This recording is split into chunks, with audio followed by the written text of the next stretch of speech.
This is Ross Feingold on the Taiwan Hashtag program, coming to you from Taipei, Taiwan, and hosted by Storm Media. Today is Wednesday, September 11th here in Taiwan, and of course on September 11th we remember the terrible tragedy of the attacks of September 11th, and our thoughts are with the families of the loved ones who lost relatives on that day, as well as with our servicemen and women who went to the theater of war to fight the terrorists. Which brings us to yesterday's big news out of the United States. John Bolton, relieved of his duties as National Security Advisor by Donald Trump. Of course, John Bolton had previously served under Republican presidents George W. Bush, George Bush Sr., as well as Ronald Reagan, and was a big advocate for Taiwan. We'll get to that in a minute, but the reasons why he was relieved of his duties, very interestingly, appears to have very little to do with China issues and, by extension, Taiwan issues. So most of the speculation is that it was related to disagreements over Afghanistan policy, as well as Venezuela, Iran, to a lesser extent, North Korea. Obviously, President Trump has pursued discussions, talks, some kind of accommodation with Kim Jong-un, several summits, which John Bolton attended, some, not all. But what does this mean for China and Taiwan policy? John Bolton has long experience in Asia, and not only when he was previously in government, but in fact when he was out of government. So during the Obama presidency from 2008 to 2016, John Bolton returned to the American Enterprise Institute, where he was a scholar. During that time, he was a frequent visitor to this part of the world, very well known with policymakers, government officials, parliamentarians in Japan, in Korea, in Taiwan, close allies of the United States, all three, as well as in Southeast Asia, countries like Singapore. Again, John Bolton, frequent visitor, very well known to government officials.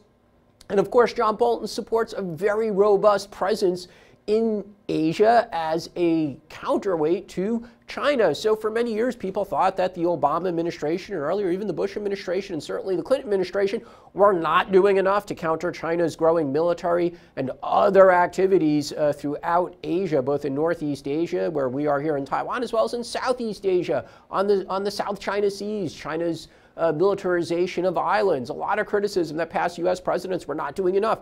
John Bolton was a significant voice in that discussion, was always very concerned about what China was doing militarily as well as economically. And as part of those efforts, big supporter of the U.S. alliance with Japan, with South Korea, and closer relations between the United States and Taiwan. So the American Enterprise Institute has always been an advocate for closer relations, advocate for trade agreement, a free trade agreement between the United States and Taiwan. That's something that's ongoing right now. And John Bolton was probably an advocate for that when he was in the Trump administration. And also weapons sales. And that brings us to one of the big achievements in recent U.S. Taiwan relations was the continued approval by the Trump administration, while John Bolton was the National Security Advisor, of very large weapons sales to Taiwan. So we see that the pace, the quantity, the dollar value, whatever metric you want to use, this is picking up, especially within the short period of time, 3 years, that the Trump administration has been in office. So even if we haven't reached the dollar value that occurred over the course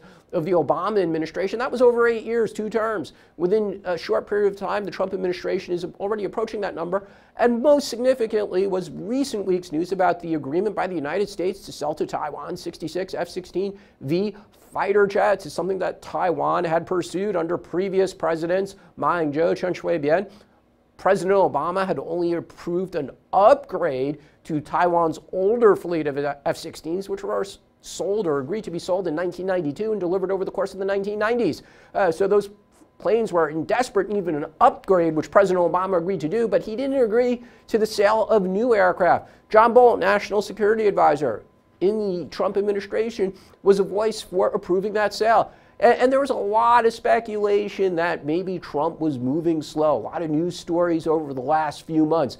Trump administration, President Trump, maybe moving a little more slowly on this because of the trade negotiations with China, or the need for China's cooperation on other issues like North Korea. And that's an old Washington kind of commentary that the U.S. is being too nice to China because it needs China's cooperation on North Korea or Iran or counterterrorism in Central Asia or Afghanistan. John Bolton would have none of that. And that was something that was very good for Taiwan. He was a voice for strong U.S. Taiwan relations as a counter to China because Taiwan is a democracy, because of the shared values between Taiwan and the United States. And it really was significant for Taiwan to have that close a friend and somebody who was that knowledgeable about Taiwan at the top of the national security chain of command, the apparatus in the White House. And in fact, as one sign of that and John Bolton's appreciation for the U.S. Taiwan relationship, he even met with Taiwan's national security advisor, David Lee, who also served as foreign minister under Tsai Ing-wen, current president here in Taiwan, but it was very rare to publicize such a meeting. John Bolton takes the view that this is the kind of thing we should publicize. We shouldn't hide it. So many great things that John Bolton did for Taiwan while he was national security advisor. What comes next? Well, we don't know. Obviously, President Trump only made this decision in the last few hours. We don't know who the next national security advisor is going to be. Now, if we look at the two predecessors to John Bolton, first national security advisor Michael Flynn only lasted about a month at the beginning of the Trump presidency, followed by a former military officer, retired General McMaster. These were men who had most experience in the Middle East, in Europe. Other parts of the world did not have the same experience in Asia-Pacific region, or the Trump administration likes to call the Indo-Pacific, that John Bolton had. So that is something significant we should be looking for with the next national security advisor. Do they have an Asia background? There's already some speculation that Steve Biegun, who's been the special representative for North Korea negotiations, is one of the candidates for the job. If he does get picked by President Trump for the job, should be good for those of us here in North Asia looking for a close U.S. relationship with Korea, Japan, and to continue that, including Taiwan. So somebody with an Asia background like him would be an ideal pick. But there's also speculation about other potential candidates who don't necessarily have an Asia background. That would be unfortunate, not just for Taiwan, but for Japan and Korea as well.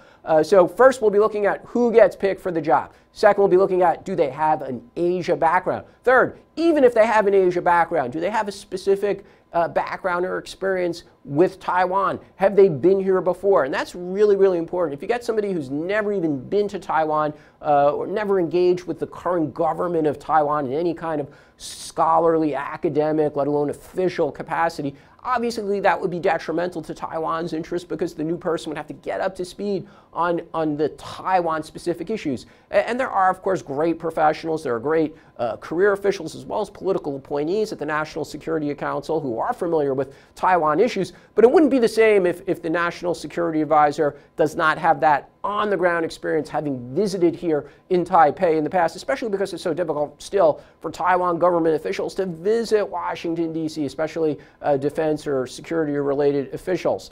So we'll be looking for Asia experience, whether or not they have been to Taiwan, what is their relationship to China? Are they going to be one of these people who says, well, we need to be a little bit more moderate on China, especially with regard to the ongoing trade negotiations, and we don't want to rock things too much. There's been a lot of speculation about who in the Trump administration has been that kind of voice. Some accuse Secretary of the Treasury, Steve Mnuchin, as somebody who said, no, we got to pursue the trade agreement. Of course, Mnuchin would dispute that, and he would say, I've been on the same page with President Trump when it comes to these issues. But we'll have to look and see whether or not the National Security Advisor has any previous experience with China that might indicate he's either going to be equally tough when it comes to the trade issues and by extension helpful to Taiwan, or is part of the voice that wants a trade agreement, especially keeping in mind we're going into the U.S. election, and that would lead them to maybe cool off things a bit with the U.S. Taiwan relationship. Also keeping in mind we're going into an election here in Taiwan. We talk about that every episode of the Taiwan Hashtag show. Taiwan election, January 11th, 2020. What will a new national security advisor in the United States think about Taiwan politics? Will they even know the people? Will they know Tsai Ing-wen, Han Kuo-yu, Terry Gou if he decides to run, or Mayor Ko Wen-je of Taipei if he decides to run? So level of familiarity with Taiwan politicians and what the platforms of the politicians are, whether or not Tsai Ing-wen's policies are in the best interest of the U.S., or whether or not Han Kuo-yu's policies are too accommodating to China. So we'll be looking for the national security advisor, the next one's level of knowledge about Taiwan specifically. And then what does it mean for the other broader issues? That includes weapon sales. We're not done with Taiwan's request for additional weapon sales, especially if Tsai Ing-wen is reelected. If a DPP maintains its majority in the Legislative Yuan, they'll be looking to make more requests to the United States over the next year. So in the final year of the first term of the Trump administration, there's potential for more weapon sales. The next National Security Advisor will have a significant voice in that.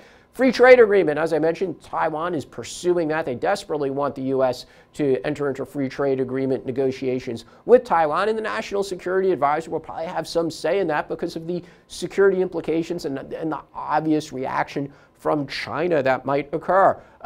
Military cooperation beyond weapon sales, so lots of speculation about U.S. port calls, for example, to Taiwan.